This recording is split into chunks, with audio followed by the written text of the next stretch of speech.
네, 오늘 아침은 월드에서는 오늘 새벽 마감한 뉴욕 증시 상황부터 알아보겠습니다. 네, 지금 유미애 기자가 나와 있는데요. 유 기자, 요즘 전 세계 증시 분위기가 좋지가 않은데 오늘 새벽에 뉴욕 3대 증시 지수는 일제히 다 하락을 했죠. 네, 3대 지수가 모두 급락했는데 특히 나스닥은 3% 가까이 떨어졌습니다. 다우지수는 마이너스 1.54%, S&P 500 지수는 마이너스 2.11%, 나스닥은 마이너스 2.84%로 일제히 하락 마감했습니다. 국채 금리가 다시 오르며 주가를 짓누른 데다 미국의 거시경제 지표가 개선되면서 연준이 더 공격적인 금리 인상을 할 수 있는 상황이 됐기 때문입니다. 또 시가총액 1위 기업인 애플의 주가가 급락한 것이 시장 전반의 투자 심리를 얼어붙게 했습니다. 실제 이날 애플은 4.91%나 폭락했습니다. 앞서 뱅크 오브 아메리카는 소비 둔화에 따른 실적 부진 가능성을 우려해 애플에 대한 투자 의견을 매수에서 중립으로 내리고 목표가도 대폭 낮췄습니다. 기술주 중심의 매도세에 테슬라 역시 7%나 급락했습니다. 앞서 오늘 새벽 마감한 유럽 주요국 증시도 일제히 하락 마감해 금요일인 오늘 우리 증시에도 부담이 될 전망입니다.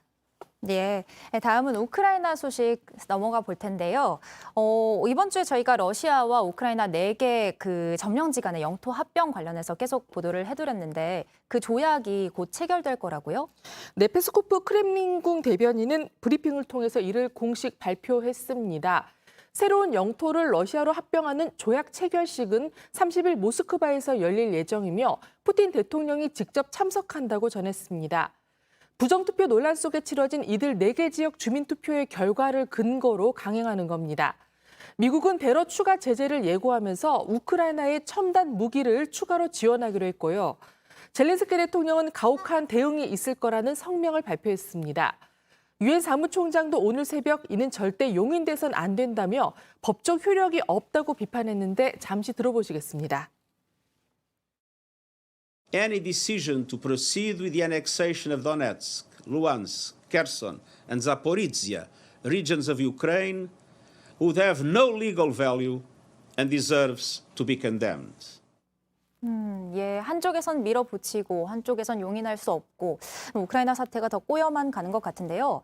그런가 하면 러시아에서 징집한 병사들의 열악한 숙소가 공개돼서 또 전 세계 조롱을 좀 사고 있습니다. 도대체 어떤 모습이길래 그런가요? 네, 오징어 게임에 빗대 그 숙소를 빗대서 조롱을 받고 있습니다. 우크라이나 국방부는 넷플릭스는 이미 러시아에서 철수했는데 오징어 게임은 여전히 남아있다며 러시아 병사들의 숙소를 찍은 영상을 공개했습니다. 체육관 같은 큰 건물에 빼곡히 들어선 2층 침대에서 생활하고 있었는데요.